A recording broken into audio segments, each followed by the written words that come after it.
مونږ خو مدام د دار په سر د حق خبره کړې ده، دا سرم د تن نه جدا کېدی شي خو د حق نه صبرېدلی نشم. ہم بار بار اس کا نام لے رہے ہیں اور انہوں نے جو کیا ہمارے ساتھ، پاکستان تحریک انصاف کے ساتھ، پاکستان کے ساتھ، عمران خان کے ساتھ پرسوں بھی بات کی، ڈنکے کی چوٹ پہ بات کی، کل بھی بات کی، ڈنکے کی چوٹ پہ بات کی، آج بھی کر رہے ہیں، ڈنکے کی چوٹ پہ کر رہے ہیں. نہ ہمیں کسی کا خوف ہے نہ ہم کسی سے ڈر رہے ہیں. مسئلہ یہ ہے کہ حبیب جالد صاحب کہتے ہیں کہ چاند یہاں نہ نکلا کر بے نام سے سپنے دکھلا کر، یہاں الٹی گنگا بہتی ہے، اس دیس میں اندھے حاکم ہیں، نہ ڈرتے ہیں نہ نادم ہیں. یہاں پر جو حاکم ہیں وہ لوگ اس ملک پر حاکم کیے گئے ہیں جنہوں نے ہمیشہ پاکستان کو لوٹا ہے، جنہوں نے ہمیشہ صرف اور صرف اپنے بینک اکاؤنٹس کا سوچا ہے. یہ وہ لوگ ہیں جو خود سے یہاں عوامی طاقت سے کبھی زندگی میں نہیں آ سکتے، لیکن ہمیشہ انہوں نے 1985 سے لے کر 2008 فروری 2024 تک انہوں نے بوٹ پالش کیے ہیں، بوٹ پالش یہ ہیں، اس کی وجہ سے ہمیشہ جو ہے یہ اقتدار میں آئے ہیں. جناب اسپیکر، کل اپوزیشن لیڈر صاحب نے باتیں کی، یہاں پر جو بحث ہو رہی ہے وہ پارلیمنٹ ہاؤس پر اٹیک کی بحث ہو رہی ہے، وہ جمہوریت کی بحث ہو رہی ہے. جمہوریت پر شب خون مارنے کے مترادف تھا جو 10 ستمبر کو ہوا، سانحہ 10 ستمبر. لیکن مجال ہے کہ اپوزیشن لیڈر صاحب نے ایک بات بھی کی. کیونکہ وہ انہی کی وجہ سے یہاں پر بیٹھا ہے، وہ انہی کی وجہ سے جعلی فارم 47 کے ذریعے اس ایوان کا حصہ بنا ہے. جناب اسپیکر، ریجیم چینج آپریشن سے پہلے جب بیرونی سازش کے ذریعے اندرونی غداروں نے سب نے مل کر ایک جماعت بنائی، اس میں ہمارے محترم بھی تھے لیکن ابھی جو ہے وہ ماشاءاللہ کچھ اچھے جا رہے ہیں، اس کا نام نہیں لیں گے. انہوں نے ایک اتحاد بنایا ISI کے نام سے، یعنی انٹرنل سیاسی اتحاد. اسپیکر صاحب، انٹرنل سیاسی اتحاد یعنی ISI میں جن کو سیاست نہیں آتی اور اپنے آپ کو سیاسی کہتے ہیں وہ لوگ بھی شامل تھے، جن کا کام سیاست نہیں لیکن وہ صرف سیاست ہی کر رہے ہیں وہ لوگ بھی شامل تھے. ان سب کا گٹھ جوڑ میل ہوتا ہے. پاکستان اچھائی کی طرف جا رہا تھا، چاہے وہ سوشل ریفارمز ہو چاہے وہ اکنامیکل ریفارمز ہو. عمران خان کی حکومت تھی، عمران خان کو جب 2018 میں حکومت مل رہی تھی تو پاکستان تقریباً ڈیفالٹ کر چکا تھا، FATF کی تلوار ہمارے سروں پر لٹک رہی تھی. لیکن جناب اسپیکر، جب 8 اپریل 2022 کو عمران خان کو بیرونی سازش کے ذریعے ان اندرونی غداروں نے اتارنے کی کوشش کر رہے تھے اور ان کو اتارا، تو آپ کو میں اسٹیٹ بینک آف پاکستان کے کچھ فگرز دیتا ہوں. جناب اسپیکر، ان کی جو تجربہ کار ٹیم تھی، جو اسحاق ڈالر مفرور تھا، باہر بیٹھا ہوا تھا، یہ اس کو ہیرو کی طور پر پیش کر رہے تھے کہ وہ آئے گا اس ملک کی اکانومی سنبھالے گا. جناب اسپیکر، 2022 میں جب عمران خان کی حکومت تھی تو ہمارا GDP گروتھ 6.18 تھا.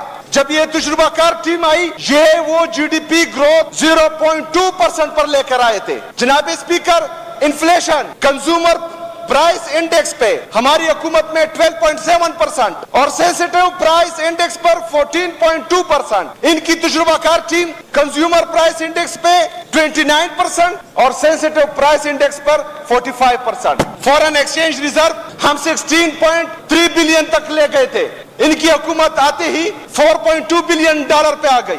اسی طرح پیٹرول کے پرائسز دیکھیں، اس طرح بجلی کے دیکھیں، اس طرح انڈسٹری دیکھیں، سب کچھ گرو کر رہا تھا. لیکن کچھ لوگوں نے، کچھ فیصلہ سازوں نے یہ فیصلہ کیا کہ کوئی مس ایڈوینچر کرتے ہیں. ان کی نظر میں ایڈوینچر تھا، وہ مس ایڈوینچر ہو گیا. کچھ لوگوں نے یہ فیصلہ کیا عمران خان کے بغض میں، کچھ لوگوں نے فیصلہ کیا اپنی انا میں کہ عمران خان نہیں ہوگا، عمران خان کو مائنس کریں گے. لیکن اللہ کا کرنا تھا، کیونکہ عزت اور ذلت اللہ تعالیٰ دیتا ہے. زندگی اور موت اللہ تعالیٰ کے ہاتھ میں ہے. رزق کا وعدہ میرے رب نے کیا ہے. میرا اللہ تعالیٰ چاہتا تھا کہ عمران خان ہوگا. انہوں نے 9 اپریل 2022 کو جب ریجیم چینج آپریشن کیا، وہ بندہ ایک ڈائری لے کر پارلیمنٹ ہاؤس سے نکل رہا تھا، پورا پاکستان روڈوں پر اس بندے کا استقبال کر رہا تھا اور ان کے سارے سپنے چکنا چور ہو گئے تھے. جناب اسپیکر، جب ان کو پتا چلا کہ یہ بندہ پھر بھی نہیں مان رہا، لوگ نہیں مان رہے، کیونکہ لوگ کہہ رہے تھے، پاکستانی کہہ رہے تھے کہ عمران خان ہوگا، تو انہوں نے یہ فیصلہ کیا کہ اس کو مار دیتے ہیں. इमरान खान पर अटैक होता है, इमरान खान को गोलियां लगती है, लेकिन हमारे फाजिल दोस्त जिस आईन की बात करते थे, इमरान खान ने 3 नाम लिए थे वहां पर। उस वक्त का इंटीरियर मिनिस्टर, उस वक्त का वजीर आजम और डीजी ISI था कि कौन था, उनके नाम लिए कि इन्होंने साजिश की, इन्होंने प्लान बनाया था मुझे मारने का। लेकिन बदकिस्मती से पाकिस्तान का मकबूल तरीन लीडर,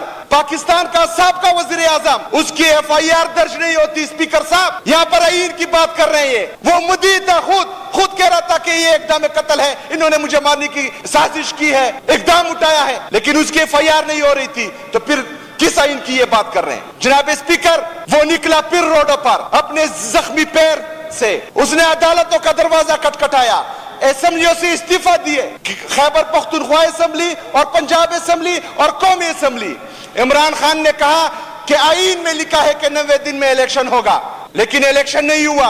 आईन में लिखा है, तो ये फिर किस आईन की बात कर रहे हैं? ये लोग जो ताकतवर लोग हैं, ये तो आईन को मानते ही नहीं है, ये तो कानून को मानते ही नहीं है। जिल्ले शाह जैसा मासूम आदमी, उसको मार दिया, FIR इमरान खान पर और PTI की लीडरशिप पर काट दी। ये आईन मानते हैं, ये कानून मानते हैं, ये तो उसको घर की लोंडी समझते हैं। किस आईन को फॉलो करें, किस कानून को फॉलो करें? वो कानून, वो दस्तूर, वो आईन जो पाकिस्तान तहरीक इंसाफ के लिए है, या वो आईन, वो दस्तूर जो बाकी ताकतवर तबके के लिए है, जो किसी को मारता है मार देता है, जब चाहा उठा लिया, जब चाहा जख्मी कर लिया, जब चाहा जेल में डाल दिया, जब चाहा खत्म कर दिया। कोई पूछने वाला है? जो पूछने वाले हैं, जो इंसाफ करने वाले हैं, वो खुद लेटर कर रहे हैं कि आओ बचा लो हमें। वो इतने ताकतवर है, किससे पूछे हम?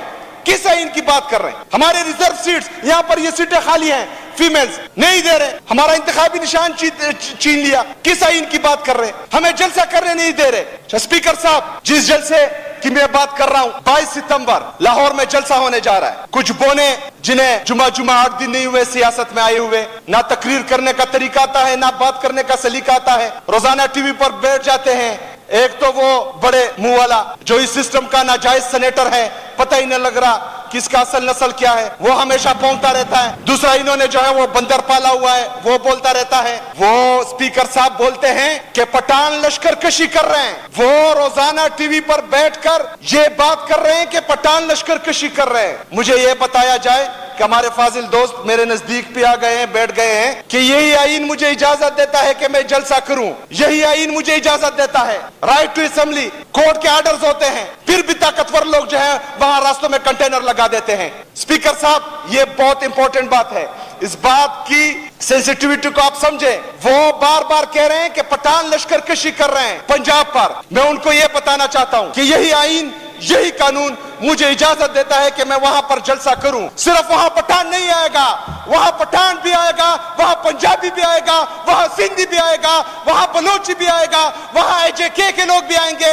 वहां गिलगित बल्तिस्तान के लोग भी आएंगे और लाहौर में जलसा करके दिखाएंगे इंशाअल्लाह ताला। स्पीकर साहब, आपकी तवस्सुत से मैं इनको ये पैगाम देना चाह रहा हूं कि 9 मई को हमारे 5 लोग शहीद हुए। प्लान इन्होंने बनाया, वो किसी का भाई था, किसी का बेटा था, किसी का शोहर था। इस दफा फिर ये कुछ करने जा रहे हैं। इस दफा इन्होंने एक बार फिर प्लान बनाया हुआ है। अगर आईन और कानून हमें जलसा करने की इजाजत देता है और ये लोग आईन और कानून को नहीं मानते, तो यही आईन मुझे इजाजत देता है सेल्फ डिफेंस का, और सेल्फ डिफेंस में हम अपने आप को बचाएंगे। फिर ना कहना कि बताया ही नहीं। इन अशार के साथ इजाजत चाहूंगा। हमारे हर दिल अजीज अरशद शरीफ साहब के अशार हैं कि लश्कर भी तुम्हारा है, सरदार भी तुम्हारा है, तुम झूठ को सच लिख दो, अखबार भी तुम्हारा है। इन अंधेरों का जिगर चीर के नूर आएगा, तुम हो फिरौन तो मूसा भी जरूर आएगा।